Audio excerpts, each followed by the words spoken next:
Hi, everyone who's just joined. We're going to get started in about a minute. So let a couple more people log on, okay? Welcome. Good morning.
Okay, everyone, let's go ahead and get started. Thank you so much for being here. My name is Lisa Morad-McCoy. I am an LCSW, licensed clinical social worker with community behavioral health at the University of New Mexico Department of Psychiatry. And these presentations are part of the RECAST grant, which I've presented before along with Jen as well. And I'm happy to be here with you all again today to talk about intimate partner violence. And I hope all of you enjoy this. I'm going to have Jen introduce herself. Hi everybody, I'm Gwazi Gaita Help. I'm the Shiname Adza Yakut and the Shanushita, Americano Washishita. My name's Jennifer Nanyas. I'm from the Pueblo Bacama, and I am thrilled to be here with you this morning to talk about a very important topic that impacts our communities, especially our tribal communities. So we will get started here. Good to see everybody. Raina, do you want to share a little bit about the CE process for today? Of course. Good morning, everyone. Thank you for joining us. Once the presentation is complete, in the chat, I will drop a link for the evaluation. That's how you'll get your CE and certificate of completion. We do ask that the evaluation is completed within 48 hours. And once you complete that, the certificate will auto-populate and you'll receive an email. But if you have any questions or concerns about that, I'll drop my email in the chat for you all. Thanks, Raina. I just quickly want to say thank you to Raina Torres and our CEU team. They work around the clock to get everybody their CEUs and just do an amazing job. So, and Raina is here if anybody's having any technical difficulties, she can try to help. Yes, Raina is awesome. Raina rocks, man. Thank you. You guys are on here. Awesome. So let's get started. So as usual, whenever we have webinars, we need to provide information regarding our disclosures. So we do not have any financial arrangements related to the content of this activity. And our disclaimer, the views expressed in this presentation are those of the speakers and do not necessarily represent the views, policies, and positions of the University of New Mexico. All right. Our objectives for today are these three. 1, explain physical and emotional effects of intimate partner violence and describe how they shape an individual's behavior. 2, describe risk factors for local and national prevalence of intimate partner violence, including issues related to missing and murdered Indigenous women and relatives. And lastly, 3, identify local, state, and national resources for individuals infected by intimate partner violence. So before we start, we wanted to have a little bit of a poll of those who are participating today. And our poll questions are these two, and Raina's gonna pop them up in just a moment. Do you work with people affected by intimate partner violence currently? Yes or no?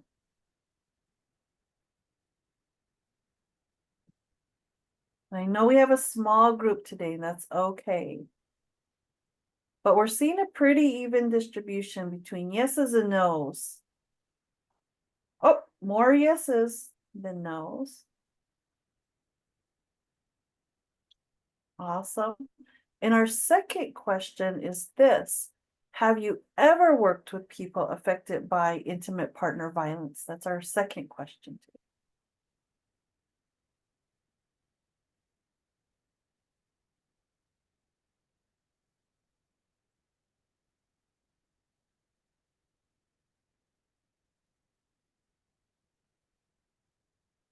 About 9 people responding.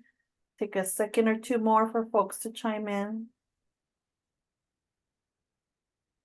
And again, the question is, have you ever worked with people affected by IPV?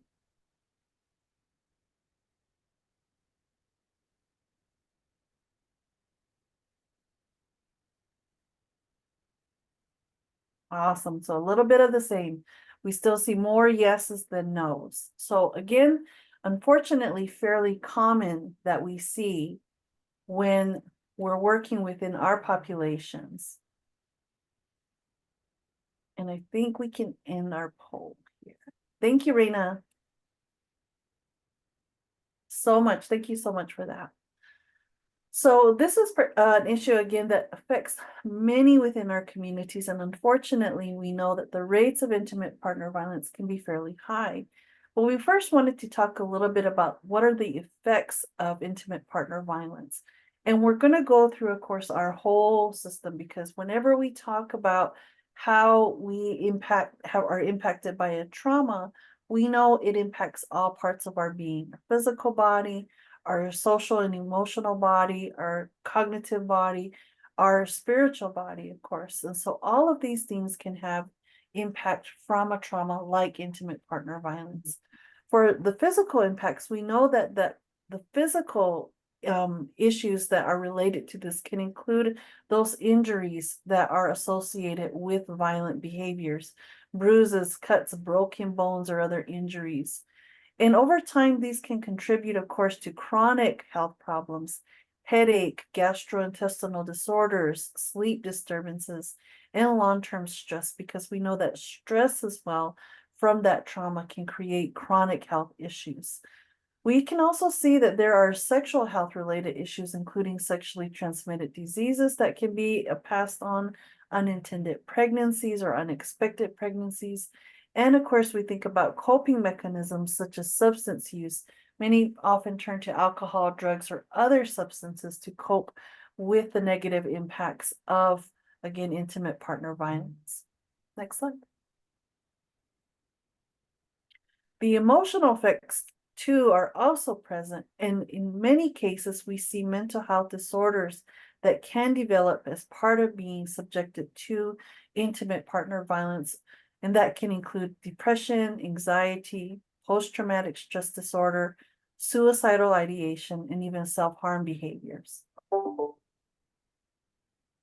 We often see too as well low self-esteem, and some of that is coming from the messages that are conveyed as part of that intimate partner violence in the emotional violence that also tends to happen in collaboration with physical violence.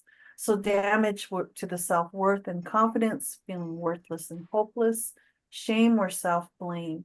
Oftentimes those messages of no one wants you or no one will take you or who's going to want to be with you are often conveyed as part of that intimate partner violence on an emotional level and can begin to affect our self-esteem. And again, thinking about continued emotional effects, this can also include fear and anxiety, living in fear. Oftentimes this behavior can be unpredictable and not always, again, something that is easy to predict when this may happen. So that fear and anxiety and even hypervigilance can be part of the reaction that we're having to intimate partner violence. Isolation is another issue, and it's part of the power and control wheel that we see. But oftentimes, victims of intimate partner violence feel isolated because, one, they may be kept away from friends and family, and also in part because they may be fearful of sharing what's going on in their life at that time. Most often, the abuser is also exerting power and control over the victim as part of that power dynamic. Next slide. And additionally, we might see social withdrawal, that avoidance and withdrawal is part of that, again, reaction that we're having within that relationship when we're experiencing intimate partner violence. And this may again be away from our social supports, our social circles, in part because, again, we might be feeling shame, we might be feeling guilt, or we may also be being kept from our social circles of support and family systems. So we might see that withdrawal happening from folks who are experiencing intimate partner violence. And we might also be having reduced participation in activities that we found enjoyable. This also can relate to depression and depressive type symptoms as well. The other piece that we might see too is compliance and submission. So to prevent abuse, oftentimes victims learn to comply with their abuser's demands. And this can be generalized to different environments and different interactions. So when we think about the flight, or freeze aspect, there's also a fourth one called fawning. And that's in response to a trauma. And so fawning can look like compliance and submission, in part because we're trying to stop the behavior from happening by trying to comply with the abuser's demands. And so that's another addition when we think about trauma response. Flight, fight, or freeze is also that fawning or compliance or submission. We may see, of course, aggression and irritability due to regular exposure to stress and trauma. Difficulty, of course, trusting others due to betrayals and abuse. And of course, that can become increasingly difficult over time. And hypervigilance. And we talked a little bit about this in terms of that in unpredictability sometimes of intimate partner violence behaviors. So that heightened awareness of surroundings, constantly on alert for potential signs of danger, can be part of our reaction and part of our protection as well when we're experiencing, again, intimate partner violence. Difficulty maintaining relationships, emotional scars from intimate partner violence can have an impact on our future relationship, as well as on our parenting, because oftentimes abusers undermine a victim's parenting resources or even pits children against the parent. And children react to stress by reacting out behaviorally. Abuse of children is also common when there's a history of intimate partner violence. And so something to be aware of that may also begin to impact our children and lead to child abuse or child neglect as well.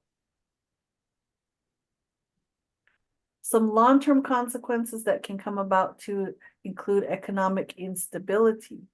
Oftentimes, abusers may control finances as a way of maintaining control within the relationship, withholding money, or even preventing the victim from working. And that has many consequences as well, too, with social supports, in part because if a person is not allowed to be in a work setting, those folks who may be, again, friends and colleagues within that workspace who may suspect an issue may not be available to that individual if they're not allowed to work. So this is not only economic instability, but that social support as well. In intergenerational trauma, there's that negative impact on future generations because we also know that behavior can be picked up and passed along.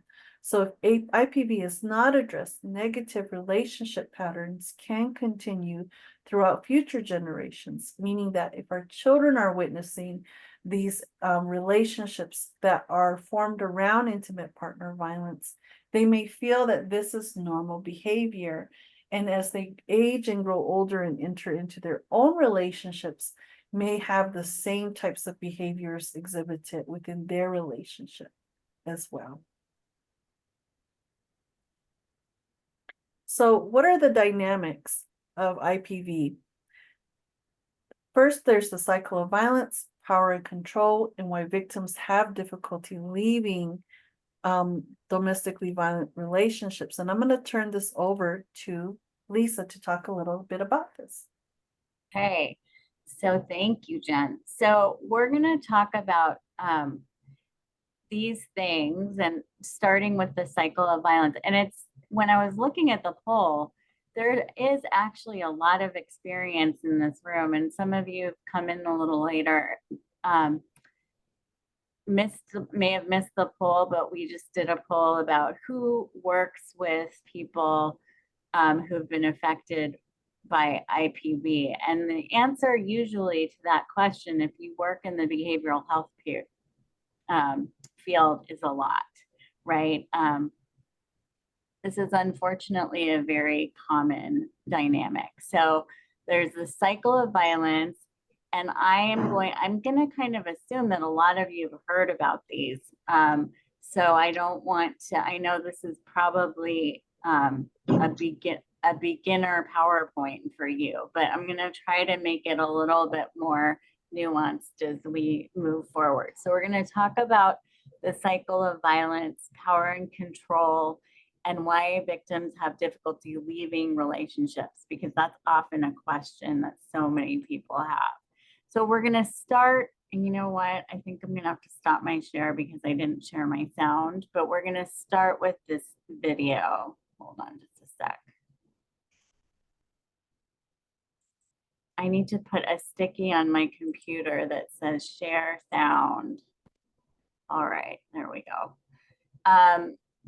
So a lot of this may be a review, but it'll just help put in context what we're going to talk about. Dating and domestic violence may seem unpredictable. However, it follows a typical pattern no matter when it occurs or who's involved. The pattern or cycle repeats and can happen many times during a relationship. Each phase in the cycle may last a different length of time, and over time, the level of violence typically escalates. It is important to remember that not everyone's experience within the cycle are the same. The first phase in the cycle is the first honeymoon phase, also known as the hearts and flowers or manipulation phase. The difference between a healthy relationship's honeymoon phase and an unhealthy or potentially abusive relationship's honeymoon phase is that in a healthy relationship, the partners get to know each other over time and build trust slowly. In an unhealthy honeymoon phase, there tends to be too much too soon. For example, they might say, "I love you" too soon, they might trust and rely on each other too soon, and the isolation from friends and family starts immediately. The second phase in the cycle is what's called the tension building phase.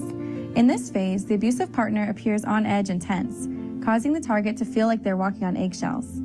The abusive partner's unpredictability causes the target to feel anxious and to attempt to appease the abuser in order to avoid upsetting them. Often in this phase, the abusive partner may point out things that the target is doing to upset them, such as spending time with someone or doing something or wearing something in particular, and the target or victim will adjust their behavior accordingly. Unfortunately, however, it doesn't matter how hard the target tries to avoid upsetting the abuser. Only the abuser can stop themselves from being abusive, and that leads us to the next phase. The third phase in the cycle is the explosion phase. This is where the abuse occurs, keeping in mind that abuse is not always physical. It can be a threat, a put down, a shove, or any other form of abuse. In a healthy relationship, there can still be tension, but the difference is that the conflict is resolved through communication in an atmosphere of safety and trust. In an abusive relationship, the tension breaks with the explosion, and though it's a painful experience for the target, it can also be a relief that there isn't any more tension. The last and final phase is the second honeymoon phase, where the abuser becomes kind, generous, loving, and sometimes apologetic. The abuser and target often bond in these post-abuse periods, and their intimacy deepens. Over time, however, the honeymoon phase may vanish. This phase typically disappears because the abuser has manipulated, abused, terrified, or brainwashed the victim repeatedly over time to the point where they perceive they can't leave.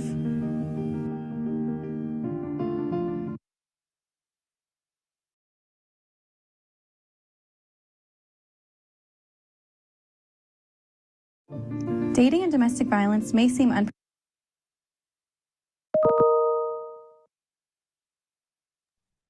You're muted, Lisa. Thanks, Rena. Sorry. So I wanted to reiterate that the cycle of violence is what keeps people in this cycle, right? And the cycle can exist over weeks, it can happen over months or even years. So what you can see is a tension building phase that can last a week, it can last a couple months, or it can even last a year. So the timing can be really different depending on the relationship. And oftentimes when people see this cycle, they can usually pick out like, oh, the cycle that I went through lasted for a year, and there is a tension building phase that lasts for a really long time. And then we have this explosive event. And then there's, a honeymoon period of sorts. And that honeymoon period, as the video said, gets less and less, right? And so what that can look like is in the beginning, it's, a lot of love and intimacy and closeness, which what that does is it makes the victim say like, okay, this is going to be over now. And here's the person who I partnered with.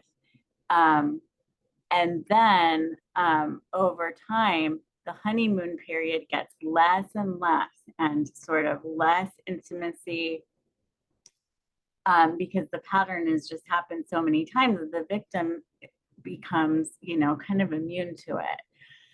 So, and it usually takes, unfortunately, and we're going to talk about this more as we move forward, but it usually takes an average of 7 times for a survivor of domestic violence to leave a relationship in order to stay out of that relationship. Okay, so people do a lot of leaving and coming back and leaving and coming back. And then that's where that victim blaming comes in from the victim's community of why are you staying? Why do you keep going back?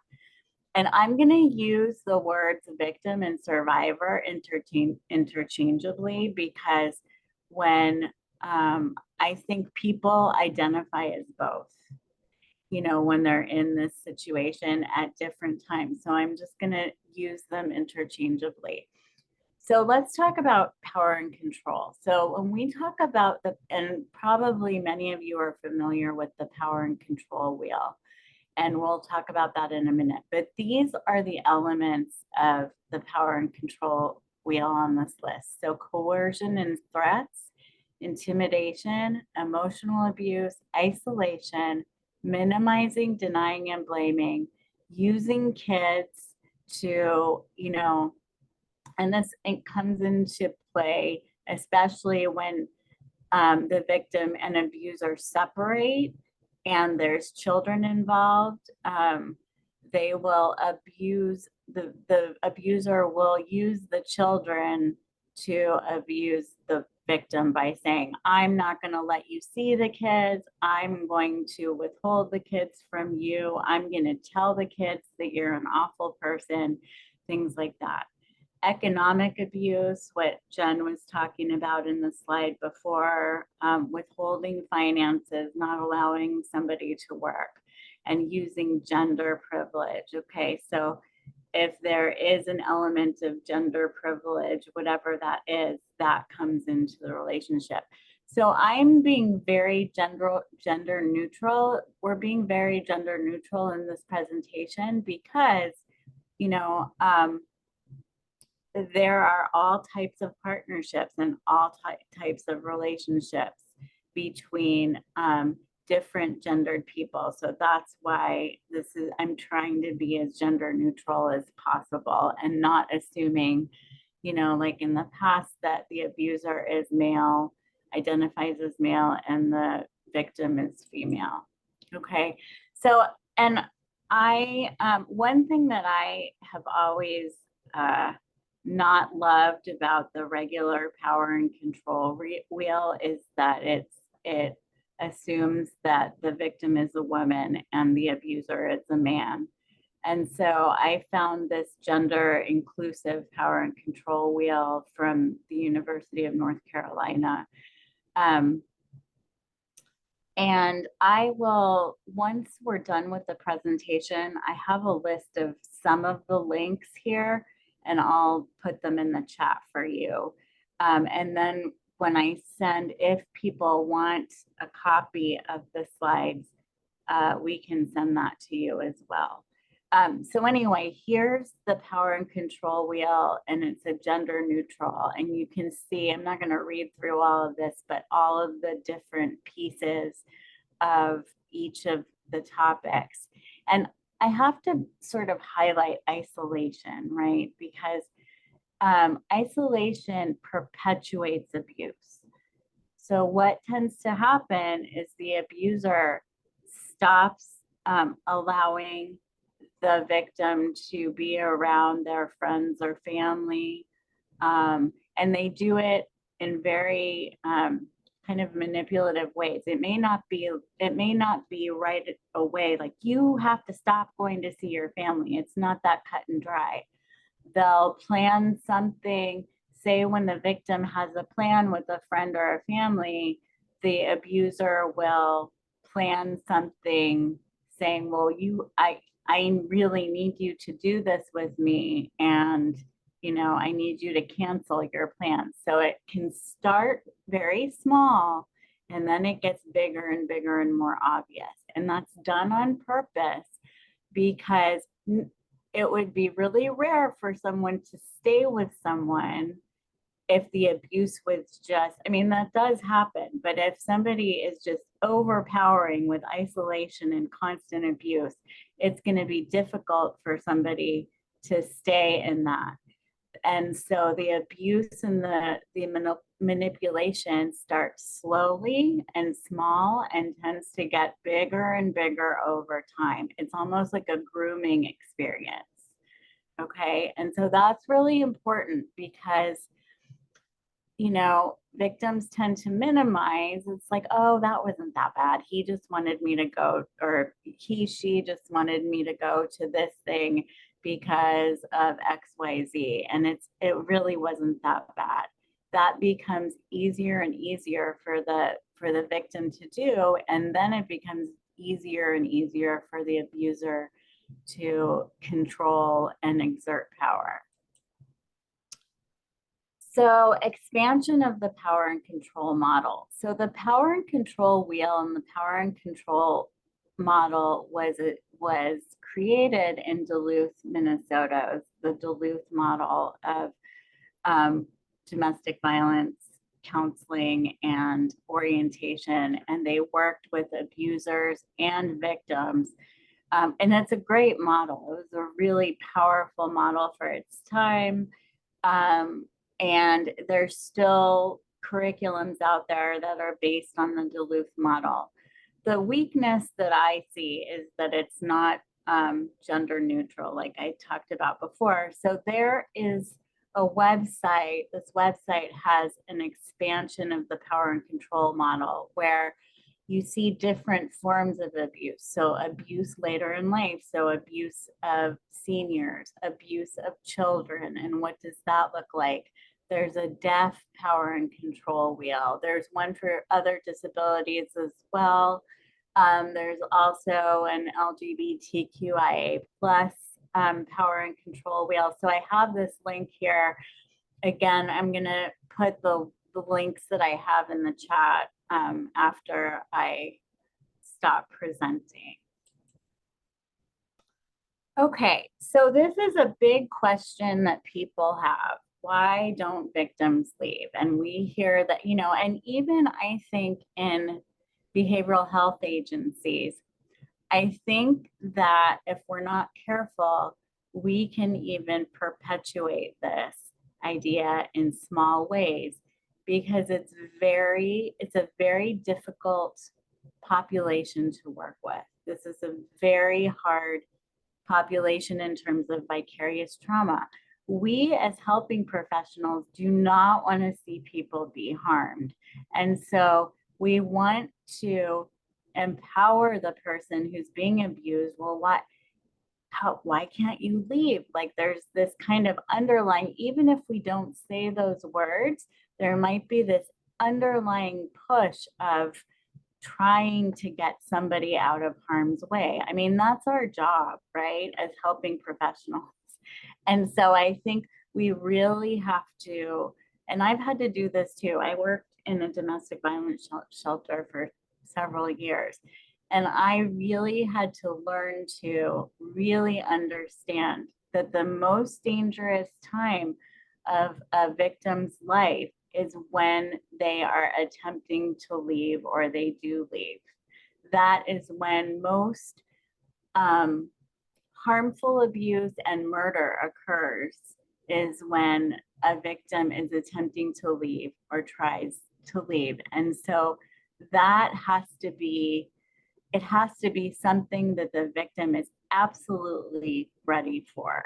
And so anyway, that's sort of a precursor to this video. So we'll go ahead and play this.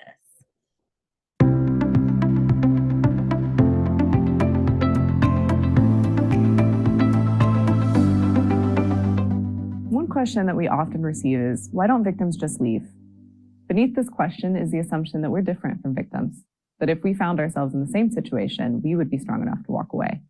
This is an easy way of protecting ourselves from the scary truth.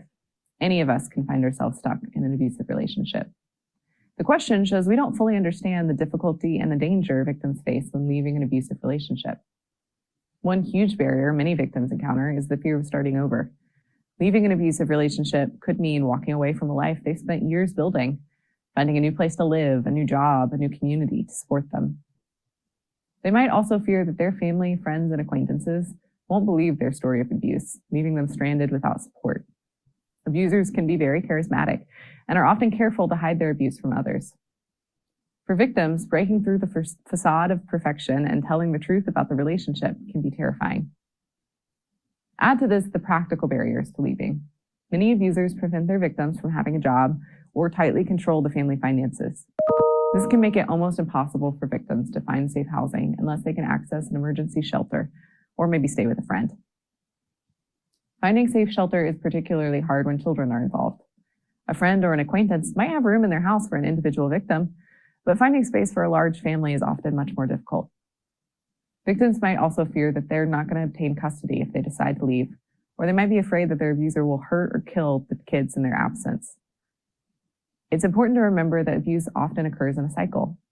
Incidents of violence are followed by a honeymoon phase, in which the abuser may promise to change or shower the victim with apologies and gifts.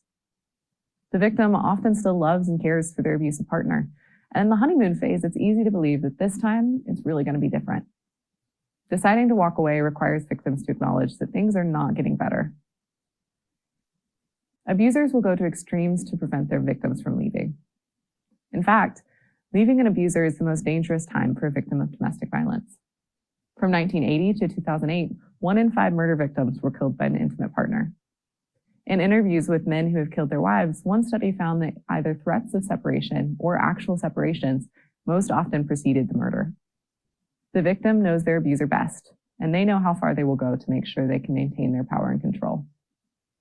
Leaving is a process. Survivors may leave and return several times before permanently separating from their abusive partner. In fact, research shows that it takes an average of 7 attempts to leave before a victim permanently separates from their abuser.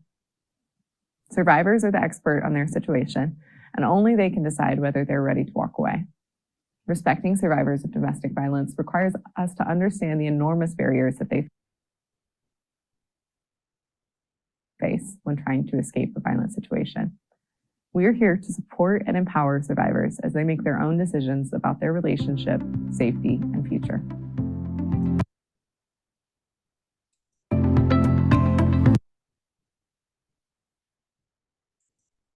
Okay. So that just gives you an idea of, again, how difficult it is to try to leave or to attempt to leave. So now we're going to switch gears a little bit and talk and focus in on some high-risk populations. We're going to look at some statistics and also focus on missing and murdered Indigenous peoples, which is an extremely important piece, especially in our community in New Mexico. So this is a bunch of statistics around intimate personal violence in the United States. And so basically what these statistics say is that IPV is unfortunately very common. And like this stat, nearly 20 people per minute are physically abused by an intimate partner, 1 in 4 women, 1 in 9 men. Okay, so I want to highlight that because, and that's why I think gender neutrality is important. You know, it was not highlighted 20 years ago, but we really need to rethink that now. So 1 in 3 women and 1 in 4 men have experienced some form of physical violence by an intimate partner. And on a typical day, there are more than 20,000 phone calls placed to domestic violence hotlines nationwide. That's a lot of phone calls. And so this is an issue that the United States really struggles with. Here is a little map of violence against women by state. And New Mexico is actually not the highest, one of the highest. I mean, it's up there, but there are several above it. 37.6 women experience domestic violence in a lifetime. Unfortunately, this was focused only on women, but it was just a nice visual. And this link gives you all of the states. And again, I'll put it in the chat when I'm done. So high-risk populations, LGBTQIA+, survivors may feel silenced about abuse if they're not fully out in their community, okay?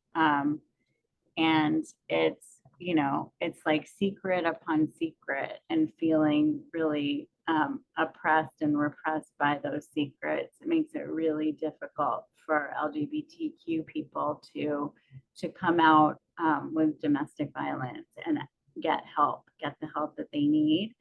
People with disabilities, either mobility or cognitive issues, leave people vulnerable to abuse, okay? When you have mobility issues, it's hard to get away. When you have cognitive issues, it's hard to anticipate, you know, it's that hypervigilance becomes hard, and so it can be difficult to protect yourselves. And undocumented people, they, when I worked in the DV shelter, we had so many undocumented people who really were so afraid of seeking services because they were afraid of being outed in terms of their immigration status. And so it just isolates them even further, even more so than you know, the common dynamics in a violent relationship. So that we're going to go through some more high-risk populations. Seniors have mobility and cognitive issues potentially, and they are often very vulnerable to financial exploitation. And then American Indian and Alaskan Native women experience assault and domestic violence at a much higher rate than women of any other ethnicity. And Jen is going to dive more deeply into that in a few slides. So to focus on seniors, this is a really vulnerable population, okay? People 65 and older. You know, it could be yelling, threatening, isolating, or just ignoring and neglecting an older adult, not responding to needs, withholding food. So you have this neglect element of just kind of leaving somebody there, not allowing them to have their medications or access to healthcare. And this is very common, unfortunately, and you know, can be addressed by calling adult protective services, but often that's not, it is a solution. It's not always a great solution, because it often puts the person in even more danger. Leaving a vulnerable older adult alone without any care is unfortunately very common as well. More effects on seniors, sexual abuse of seniors, you know, either forcing a senior to have sex against their will or having them watch sexual acts. Unfortunately, that is a big, that unfortunately does happen. And seniors, typically, it's so difficult, especially if they have cognitive or emotional disabilities. It can be so difficult for them to ask for help. Financial exploitation is huge, forging checks, taking retirement or social security benefits, or using a credit card or a bank account. So basically stealing money in some way, shape, or form. And disability. So disability affects, and you know, the thing about disability is it is often sort of the last, in terms of disenfranchised people, it is often somewhat forgotten, I think. And so we need to realize that people who have disabilities, you know, do exist out there, and people who have disabilities who aren't seniors exist out there, and they need extra help, but they don't always need, you know, the help that we think they need. And so the most important thing about disability is trying to figure out what help does this person actually need. They may have mobility limits, but they may be cognitively very, you know, with it and there. So it's important when we're helping people with disabilities to tailor the help that they need based on their ability. And the same with seniors too. We don't want to help people to the extent where we're taking away their power, because what that does is it just perpetuates the cycle that they've already been in. Okay, so we want to try as much as we can to tailor the help that people need based on what they're asking for and what their abilities are. And so that's pretty much what I want to say about that. In terms of cognitive and developmental disability, one of the things that we see a lot of is that people with these disabilities have difficulty noticing red flags. So they have difficulty anticipating that a red flag in a relationship, like extreme jealousy or extreme, like a abuser texting a million times during the day, where are you coming home? They may not really fully understand that that's a red flag. So that's what we see with that population. Okay, is this you, Jen? Okay, I'm gonna turn it over to Jen. Thank you, Lisa. So really wonderful a review of statistics and some issues and concerns that we need to think about for all of the populations that are at risk. And really, you know, all of our populations at some point in time can be at risk for intimate partner violence.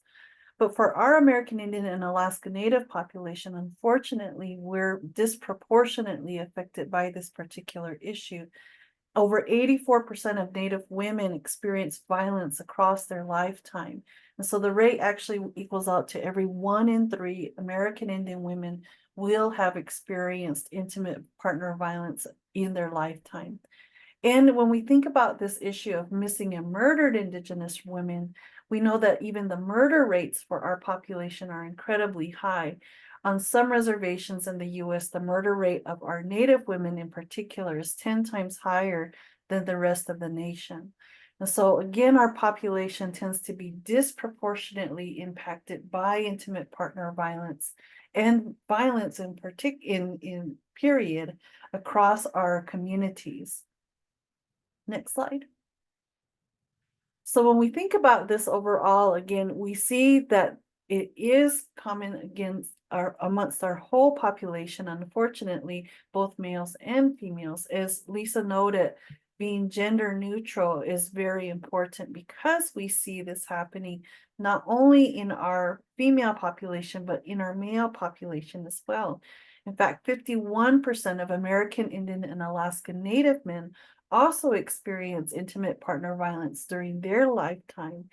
And intimate partner violence can be a factor in 44% of all homicides that occur against American Indian and Alaska Native women, and 11% of American Indian and Alaska Native men.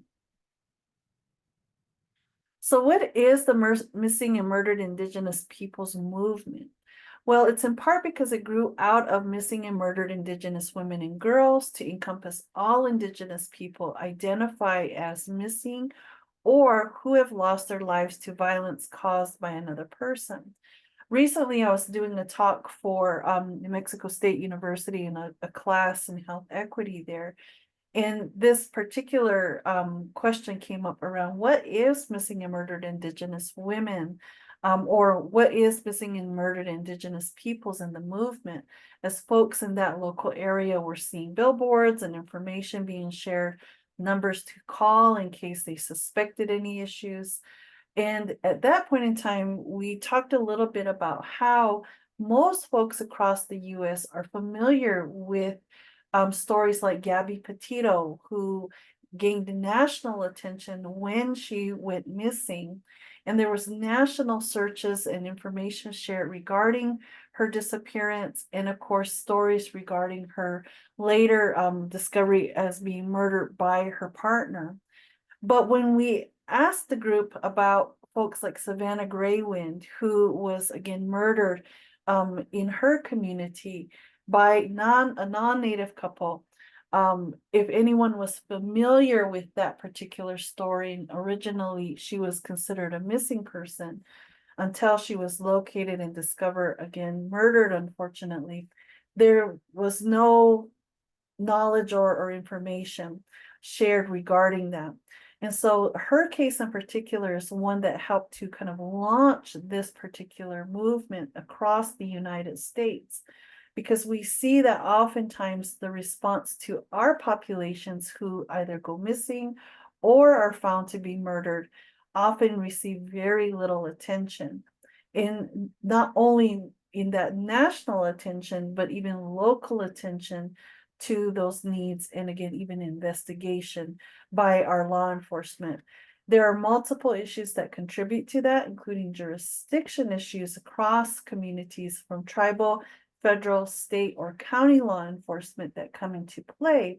But we know by and large that we have challenges with even getting attention around these issues. So this particular movement is really what brought this to the fore. And in states across the United States with large tribal populations, there's been policy passages in many of our communities to help clarify those lines of jurisdiction, and also communication regarding reporting a missing person, reporting again violence against the person in our communities, and prosecution if necessary and when appropriate. Next slide. So when we think about this movement, the Missing and Murdered Indigenous Peoples movement, it impacts really all of our Indigenous people across all the areas in which we reside, not just in our tribal communities, We see this issue, of course, in our urban areas, in our suburban areas, as well as in our rural communities and tribal communities and reservations. But we have additional risk factors for those of us who reside in rural areas in particular, in part because resources can be limited. We may not have ready access to shelters, for example, or even legal aid, or even access to healthcare.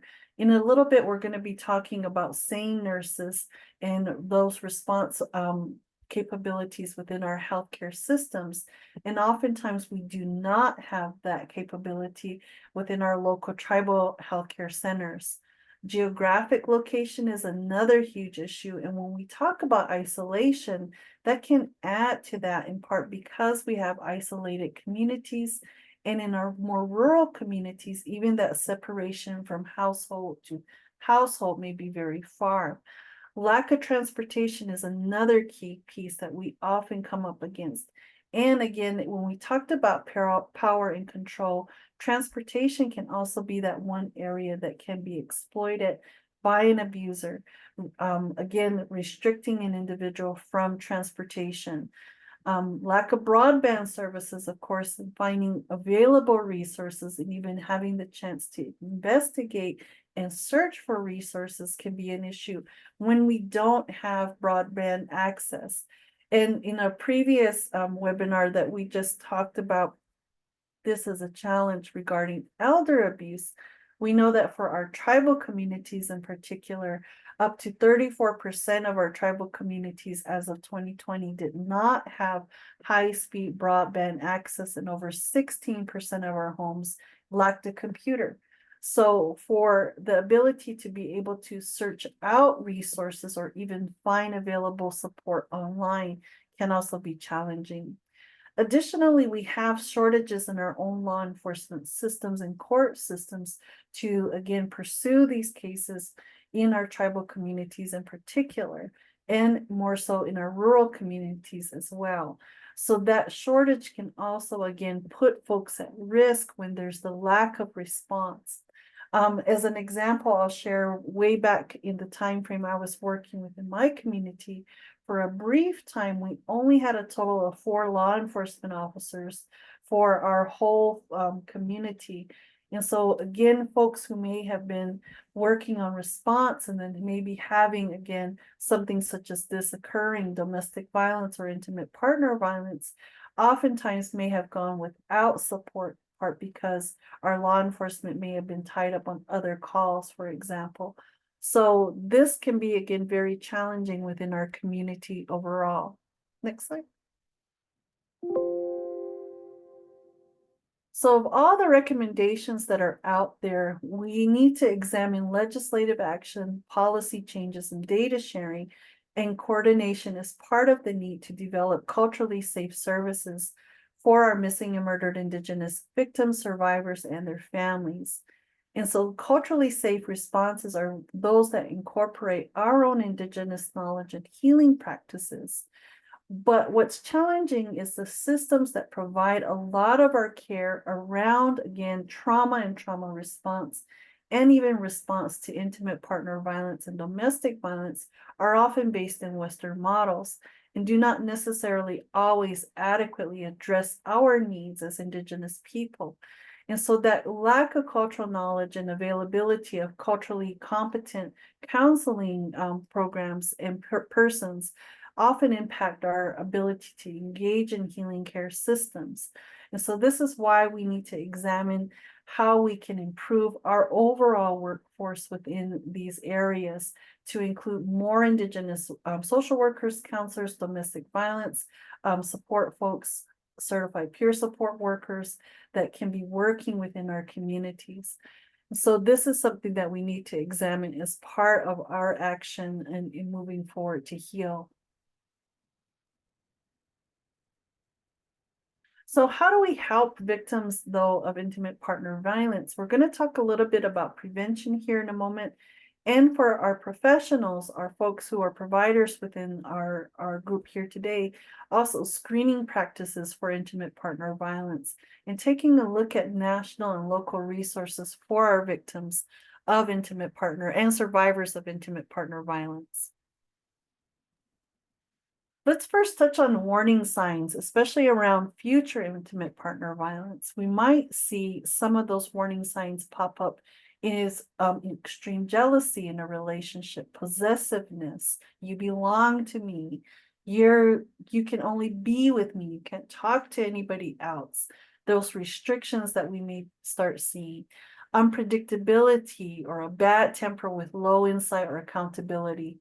We also might see this outside of the relationship, but in our environment, aggression towards animals or others, putting a partner down, again, in terms of that emotional abuse, and extreme controlling behavior may also be part of that. So this is something that we need to take a look at when we think about warning signs for future IPV.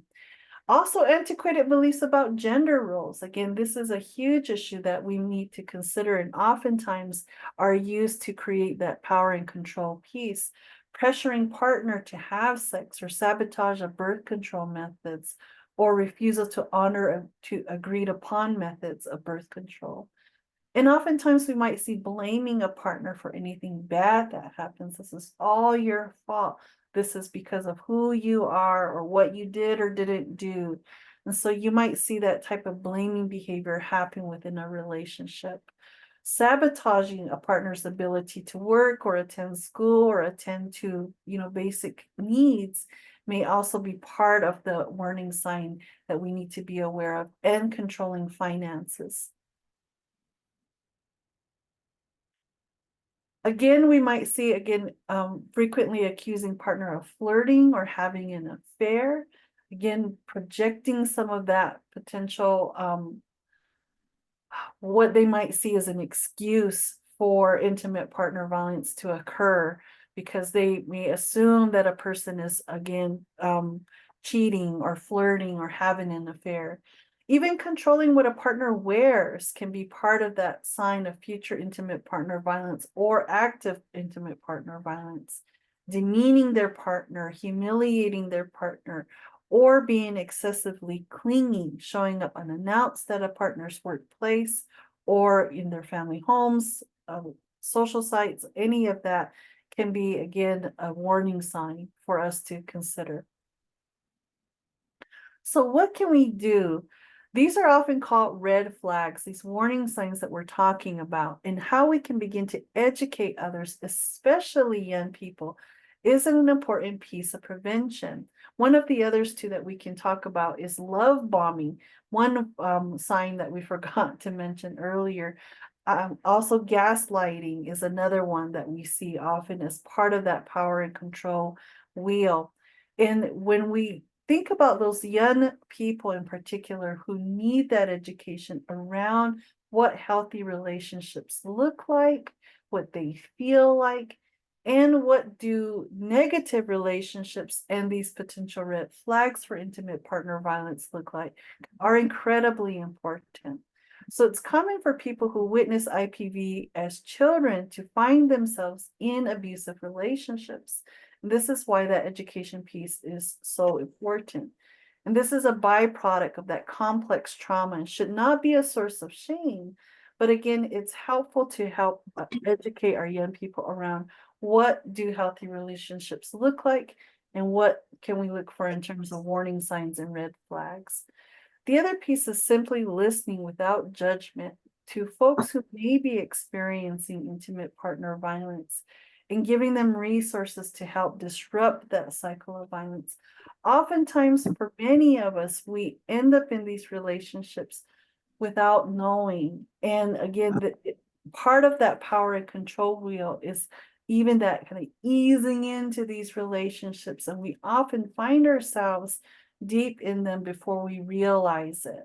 And so again, listening without judgment and again, providing resources is key for our folks. I'm going to turn it back over to Lisa to talk a little bit more about how can we help victims and survivors of intimate partner violence through harm reduction.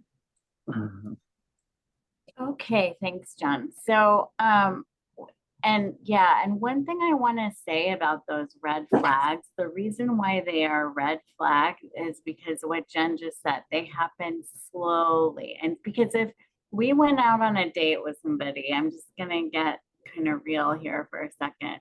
And we went out with someone that we were interested in and they punched us in the face.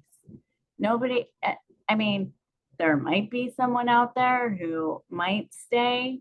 That would probably be along the lines of 0.001%.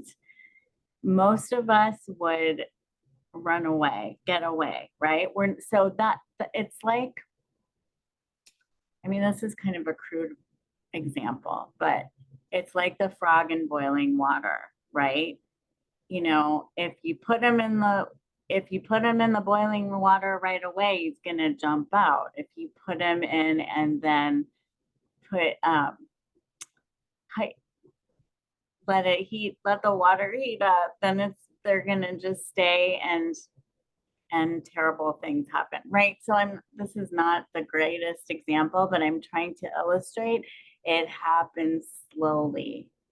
And so when we ask those questions like why did you get in this relationship? As a parent, you know, I am a parent, and it's really common for parents to say, why are you with this person? They are abusive, because often people on the outside can see before the person in the relationship can see. And so that's why the red flags they're not going to happen all at once. They're going to happen one here, another there, and it's going to happen slowly over time. And so I just wanted to make sure that everybody realized that. So what can we do? How can we help? And I'm sort of talking in both a professional role and a non-professional role, whatever your role is with victims. You know, if you are in a professional role, and even if you're a really good friend of someone, you can sort of help a person get this list together, even if they are beginning to see like, oh, I think I might need to get out of here. You know, coaching them to keep cash and copies of documents, having supplies for kids on hand, like having a go bag that is available that they can just get out quickly, getting contact information for people in one place, because when people are in crisis, it's hard enough to find phone numbers. You know, we don't remember phone numbers anymore, and it's really difficult to know where to get things if we're in crisis and our brain is like in fight or flight or even fawning mode, like Jen said earlier. Making arrangements for pets, discussing a safety plan with a family member, creating an exit plan, involving somebody trusted, maybe even getting another phone, you know, coaching somebody to have access to another phone, and addressing transportation needs and what that might look like. Any piece of this is an important piece, because it can mean the difference between 10 minutes can mean the difference between a life and death situation in these cases many times.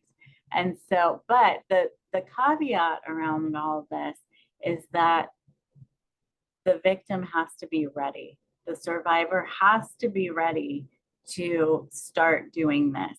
In the meantime, they can get this stuff gathered in secret so that they stay safe, and then employ the exit plan when they're ready.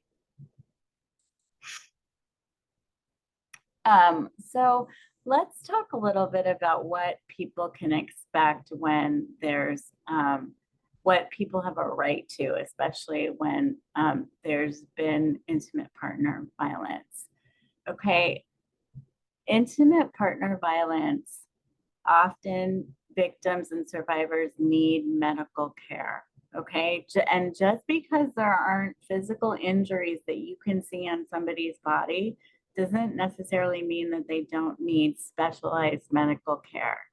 And so there are places that people can go. Unfortunately, they're not in all communities and they don't exist in all communities, but you know, hopefully, and the reason why I talk about SANE units is because the hope is that through word of mouth, when people realize, oh, a SANE unit, so a SANE unit is sexual assault nurse examiners. And then the name is a little bit misleading because they used to just do sexual assault collection, evidence collection, and now more and more they're doing evidence collection for intimate partner violence as well. So I'm hoping the name changes over time because we want people to get access to medical care that knows the dynamics that they're going through. Because when they go to just a regular clinic, they may not be completely aware of all of the nuances that are involved with victims of domestic violence. So most states have at least one sexual assault nurse examiner's unit. They collect evidence following physical injuries that are related to IPV. They also do their main, you know, what they're known for is rape kits, basically. And so they will do that too if sexual assault or abuse has been part of the IPV. And so the good thing about a SANE unit is that evidence can be collected, but the victim does not have to. So if the victim is like, okay, I need medical care, what the SANE unit will do is ask, do you want us to do an evidence collection kit? And if the victim says yes, that kit will be kept in case the victim wants to press charges. And what I like about that is that it's not, they're not being forced to press charges, or it's not, you know, it's not the first thing that we talk about in a SANE unit. The first thing is your health. The second thing is we can collect this evidence in case you want to use it legally. And rape kits can be kept, and evidence collection kits can be kept for, you know, a long period of time. Okay, so they offer medical exams, evidence collection, physical and mental health resources. They offer access to community resources, and they often partner with rape crisis. For sure, they partner with rape crisis centers, and more they're partnering with domestic violence shelters to do kind of a warm handoff for victims and survivors of domestic violence. And it's usually paid and volunteer advocates who are dispatched to support people during these times. So it's a very supportive, if run well and done well. I'm not saying that all SANE units are wonderful, but if this resource is done the way it should be, then it's kind of a way to wrap around the person who's been victimized. So these are the SANE units that are available to people in SANE of the Northwest. So this would be Farmington, and there's also Albuquerque SANE Collaborative. And I know for many of you, that's not enough, and I recognize that. And I recognize also that it's just, there's not enough of these resources for tribal communities. But again, the hope is that more and more SANE units and the availability of these services will increase. The person who I used to work for in Albuquerque for Para los Niños now has created a sexual assault nurse examiner's unit and a pediatric response unit in Fort Defiance, which is a very rural area. And so it can happen. It's hard, and it needs funding and help. So anyway, these are the main two that I know of. So this is, and same units will also do follow-up with victims at regular intervals. So they don't just say, okay, it's time to go, and then you're left hanging. They will do follow-ups either over the phone and or in person, depending on what's needed. And, that part of their follow-up is helping people get access to crisis counseling and therapy. So in terms of mental and behavioral health for intimate partner violence,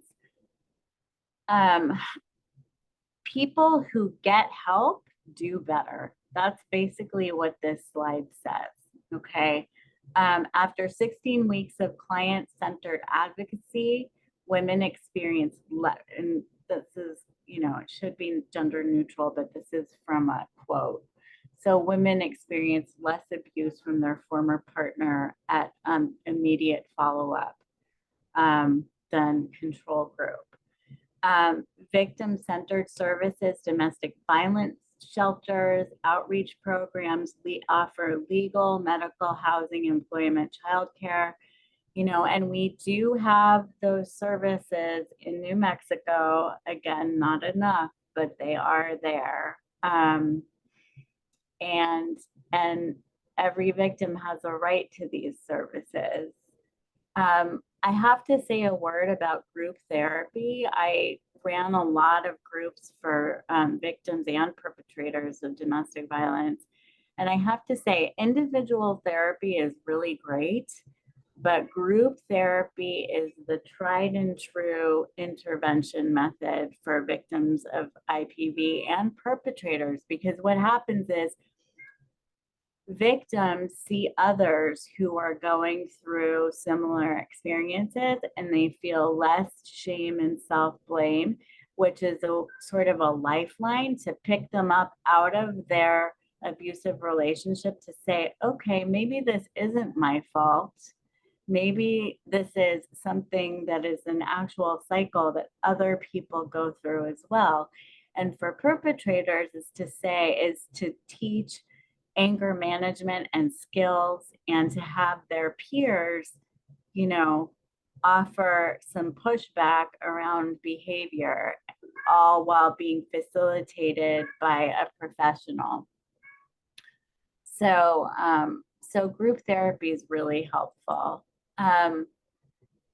Evidence-based practices focus on chronic PTSD symptoms, which is like the biggest part of PTSD is avoidance behavior. So once somebody has been traumatized in a relationship, they might avoid being in future relationships.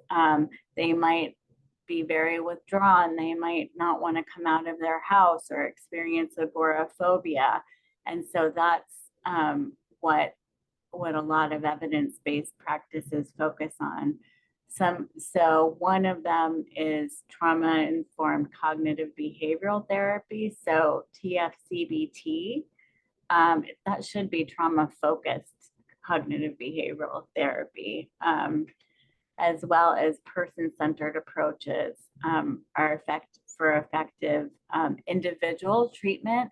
But I have to say, group therapy is really just, I think it offers so much and helps people get better faster.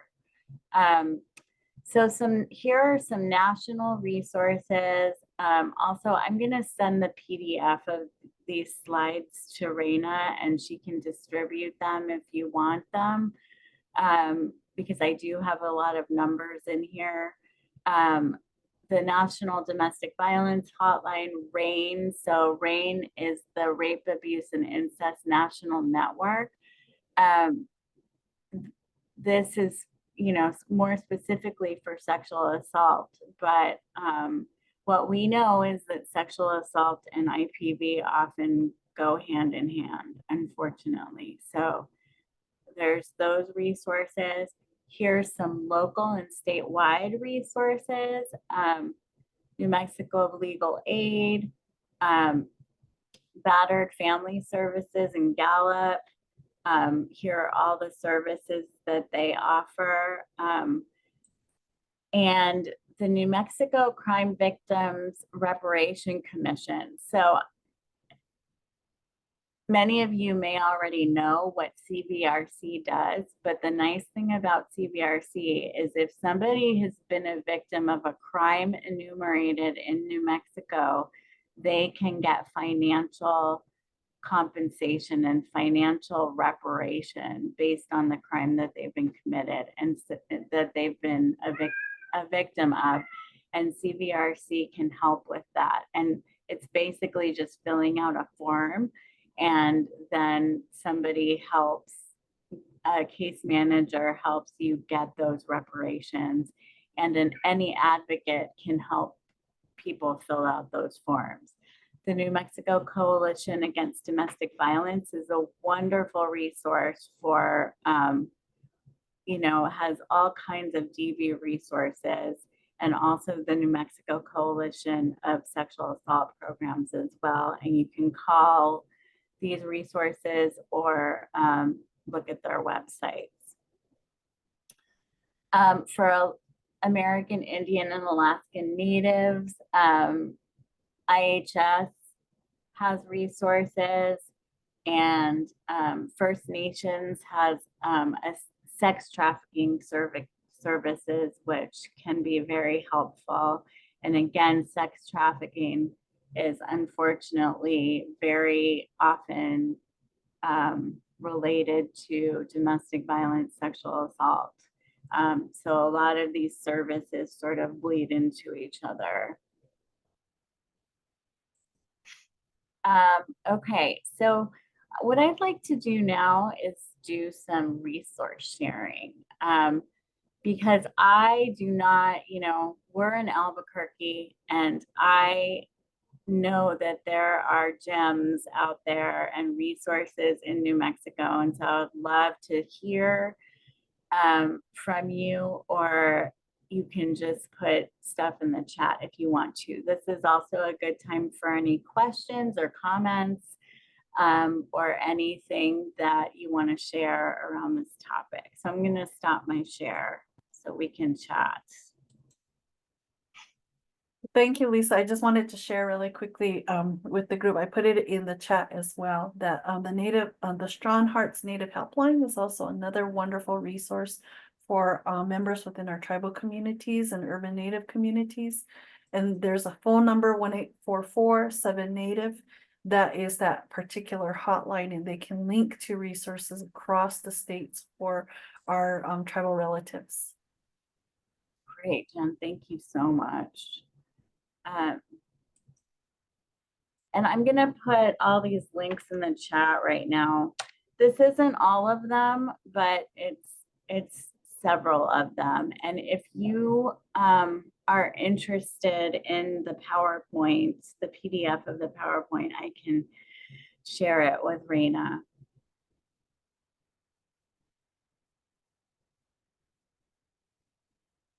Are there any comments or questions at all?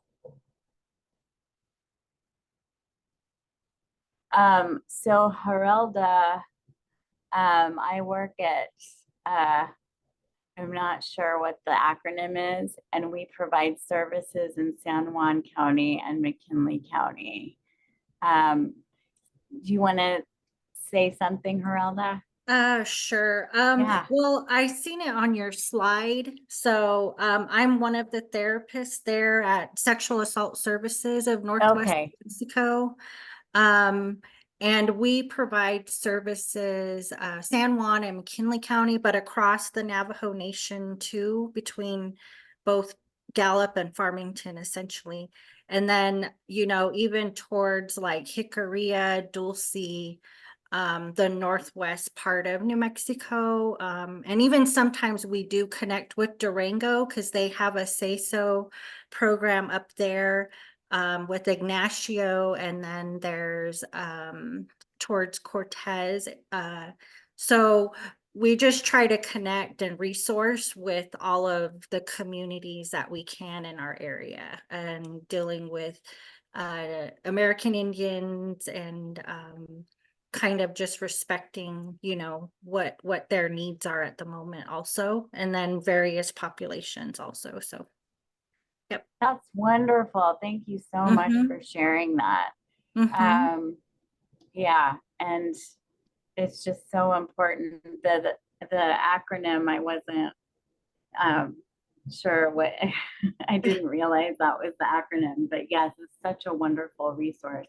How long have you been working there?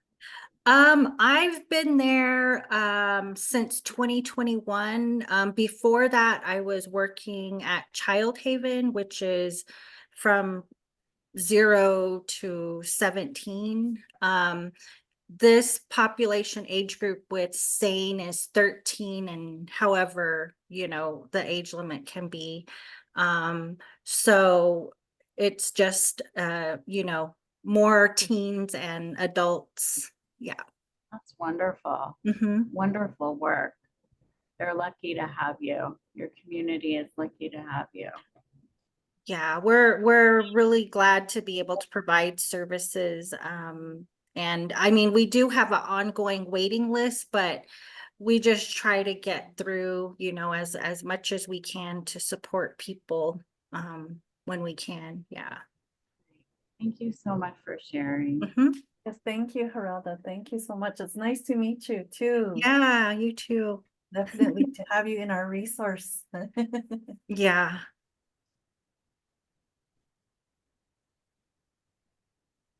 Anybody else?